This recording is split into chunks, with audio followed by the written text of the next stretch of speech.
All right, we got little red and big red in the shop, and so we probably the last time I showed this one, I had put the Yank triple disc in here, and because of the weight of the truck and the horsepower and everything, talking with the guys at Yank, they suggested that I go with a 13-inch diameter converter because they could put more heavy-duty stuff in it. The larger diameter stuff, is just much more heavy duty. So, that was really my only option. So the problem with that is being that larger diameter, they can only go up to 2200 stall speed, which really killed this truck because the turbo that was on it was a Billet S475 and it had a 132 T6 exhaust housing, which is massive. So hooked up to a trailer and towing, it was just a dog down low, didn't have, wasn't able to get into any RPM to create boost and start pulling. So in an effort to try to improve, I put my, this is a Billet S480, and my little box fell off here. I'll have to redo that. But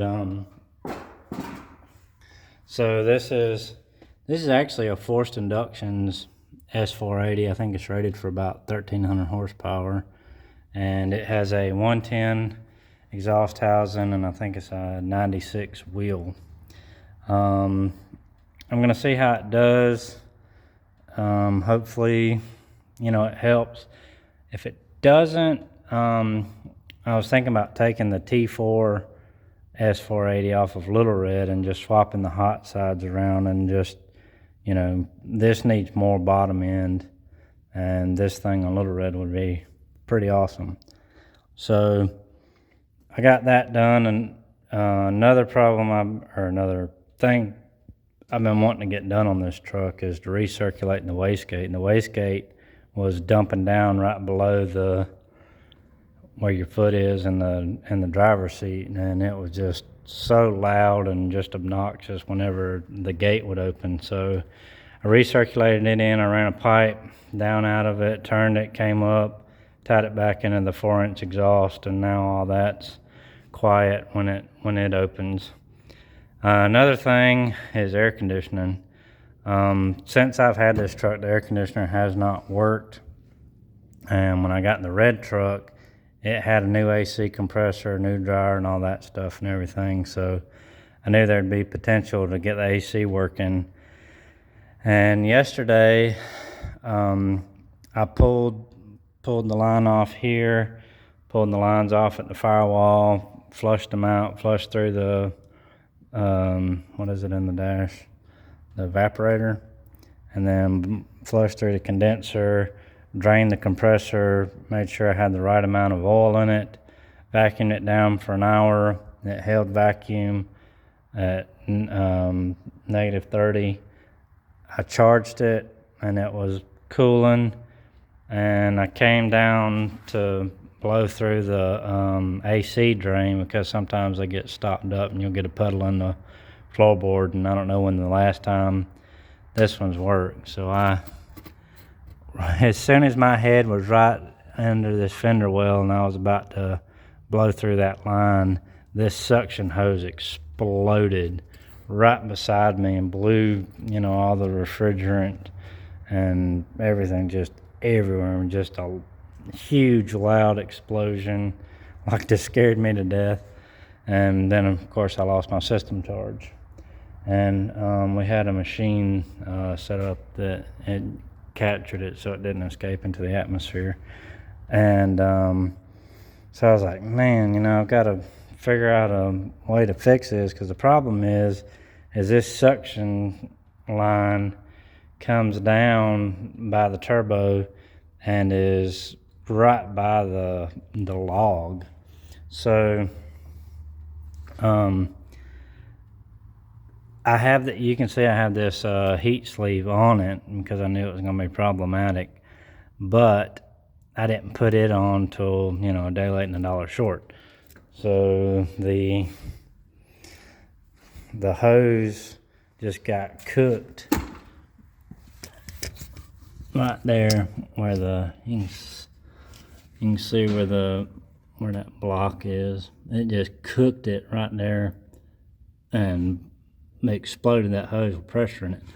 This line is off of a Yukon or Tahoe or whatever, but it has that block for rear air, but it has a lot longer piece of aluminum on it, and you know that gets it away from the heat. And then I triple wrapped this hose this time, and so I just welded up. You probably saw my horrible weld job I just put a plate on it and tigged it up this morning, put it on. Now this, Jim, is off of that Trailblazer SS. I saw it before I took it to the crusher and noticed that it had that nice little tube on it, and then I could remote mount it, which is great because prior to that it was down here. Basically the bottom of the dryer was touching the downpipe. I mean, it was just so close. And with this contraption, it has this extra space, and I just made this horrible little bracket right there just to bolt in and hold this, you know, just so it's nice and over and out of the way. And it was laying around, and I think it fit perfectly. I think it's a good option for future turbo builds, because that gives you more room for the downpipe, because you know you're trying to shorten it right here, whereas without the dryer there you can actually come out farther, and more straight run directly off the turbo is much better for it anyway. So hopefully it doesn't explode while I'm recording this video on me, but I think hopefully it'll work this time. The air was ice cold in it, and I got a good charge on it this time, and it was blowing nice and cold. I put the tank, was able to go back here. You can see there's a little kink in the hose. I'll probably have to shorten this hose up a little bit just to try to get that kink out, and you know, just reconfigure everything. Yeah, you know how it is, everything gets kind of tight when you're doing it, but I'll have to get a wider piece, because this is a lot wider on the race cover than that other cover of the S475. So, but now I've got ice cold air in the truck. I've got the wastegate recirculated, and then I have been trying to find a tan seat for this truck since I bought it, and I found a set, and I got near, you know, a couple hours away for $300 for both seats. And I told him I would buy them, and he said he'd hold them for me or whatever. And then right when I was getting ready to go buy them, he messaged me and said, "Hey man, somebody offered me more money, so I took it." So anyway, you can see the typical Chevrolet seat wore out here, and then it's got a couple tears in it there, but I got them. So I got a new armrest cover, a new seat bottom, and new foam. So now I have a nice seat in it. I'll have air conditioning, and hopefully this turbo will spool fast enough to pull a trailer. The SS airbag, not something I normally do, but I kind of liked it. I might just put a Chevrolet one back in it, because the SS seats being in Little Red, it'd be more fitting in Little Red. But I got my boost gauge over here, and then this is my movable wideband that I can use from vehicle to vehicle. So that's why it's just out like that. I like to integrate them in and everything, but since that's just the one I use, so if, hey, I'm about to go tune this vehicle, I'll just unplug everything and move it. But and then, you know, the typical, these things fall off when you close the door. I got sick of it, and I know it's horrible, but they don't fall off when I close the door, so I just epoxied them on there. And I know it looks horrible, but And this is actually out of that '06 Escalade, so the color's a little bit off. But when I close the door, that doesn't fall on my lap, and I'd rather that. So, but anyway, just want to give an update on this thing. It does good towing once you get into some RPM and can make some boost. But with that tight converter, it just can't get in the RPM and make any boost to pull anything. So I just got it all back together. Been working on it the past 2 days.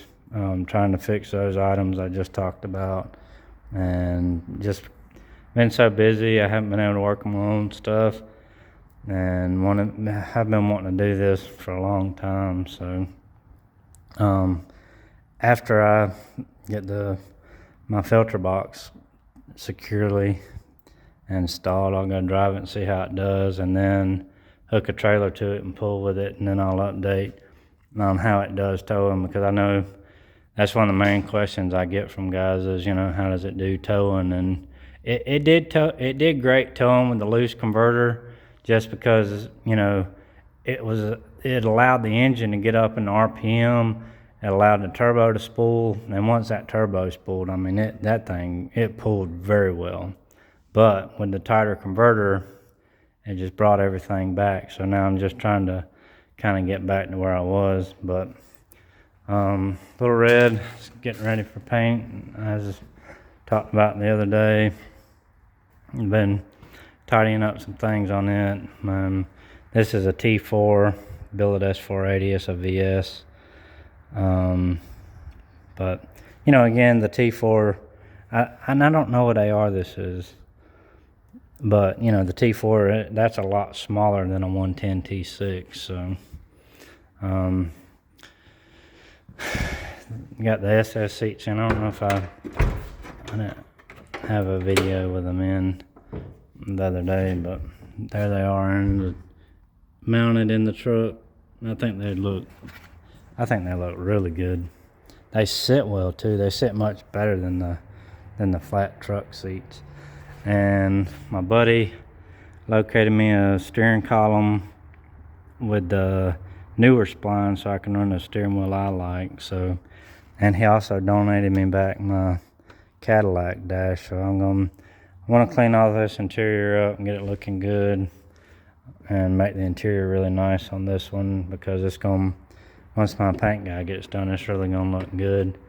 And I painted the tailpipe. I removed the helper spring. Now I got to pressure wash all this and paint it and all, and put these shocks are off the Escalade as well. This bracket was tore up, so I had to bend it back around and weld it on. And something, he had somebody, the guy we got it from, had 2 pieces of metal, flat pieces of metal that were this long on each side, and it looked absolutely horrible. And when my buddy was here the other day, he was like, why don't you put those drop shackles on there and get rid of that janky drop shackle that was on there? And I was like, well, I think these flat pieces are too long. So I pulled these out of the toolbox and put them up there, and it was the exact right height. So I was like, perfect. So I was glad to get these on here and get that shock mount, and then get the new shocks on there. So anyway, I'll be excited to get this thing to paint. I don't know if I'm gonna lower it anymore or not, but I got these on there because the Cadillac ones, I don't want to paint on them. He told me take them off. I figured that'd be the best solution anyway. So, but anyways, that's it for now.